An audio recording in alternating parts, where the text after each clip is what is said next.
So we literally just finished unloading the trailer after 2 days. like a month on the road. Honestly, I still have to process the stats. But the stats we do know is 25 shows were played with the new Elixir Optiweb strings, which I think... Boom. If you recollect at the beginning of all this, I broke apart an 8-string pack and a 6-string pack to set up the drop tuning gauges that I'm used to on this guitar. As you can see, on the final show of the tour, last night in Arizona, I did pop a string, and Marcos and I were talking about it in the drive-in, because if you recollect, he broke, it was your low one, right? Yep. He broke, at least mine only popped, his actually snapped. If you look, mine just started to uncoil. We both popped our strings on the same song, Antidote, which is kind of like a triplet right-hand pattern on the chorus, which is where both of us busted it. So, from a playing perspective, I guess on mine, it looks like that might have happened during one of the palm mutes. But I got 25 shows out of these strings, and I don't know if the camera will show it. After 25 days, I do see a little corrosion on it, but I have to give Elixir credit with the webbing. That's less corrosion than I've seen on other strings that I've played. Yeah. Typically, when I hit the south, they rust out pretty quick. And just as like a baseline for anyone who's watching, I have no idea when you're supposed to change the strings. If anyone was following us on Facebook, I posted it, and some people say they change every show. Other people like us, we kind of go a little longer. I typically don't change my strings until one breaks, I see corrosion, they stop coming in tune, or they start going dead. You know, you have to turn up the volume more, and you can tell the tone's gone.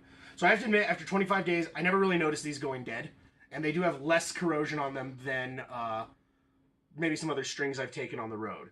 That being said, it is a little weird that both of us popped a string. We thought about it all the way on the drive home from Arizona, and we figured out you've popped, what, 4 strings? About 4 strings in 4 years. And I've popped, like, 3 strings in 4 years. You guys Hannah and Marcos kept saying they swear I popped a 4th, but nobody can remember another time. So it is a little weird that when we first switched to the Elixirs, they both popped. On the bass... Marcos, what was the gauge you were typically running? The gauge I'm running for the Elixirs is 105 to 45, but normally I do 110 to 55. And we looked on Elixir's website, and we didn't see that they even offer a lower string. So I'm kind of going to chalk the bass one up to that. I think in a drop C tuning, you probably need that little bit lower gauge. Yep. For me, maybe I was just due to pop a string. Either way, I got 25 shows out of them, and they never went dead, and they're not necessarily corrosive. I don't know if that means I can say they last longer than competitors. We use DR typically, and my DR strings have definitely gone 30 plus dates though. But just one string popping off I don't think is necessarily a reflection of the whole set. I mean, one string breaking in 25 dates, most musicians do more. So at least from our end, I can't necessarily say they last longer, but I liked the strings. Good bright tone, good clear tone. I will admit, when I broke this string on the set, I switched back to my Schecter backup guitar that I had on this tour, which still had the DRs on it. And one thing we did notice was when we put the Elixirs on at the start of the tour, both of us had to adjust our tone settings. What did you have to do? For me, I had to cut a lot of the treble out of the mix because they're just so bright and clear. I had to do the same. Yeah. Definitely had to boost the bass a lot more, otherwise you kind of got a twang.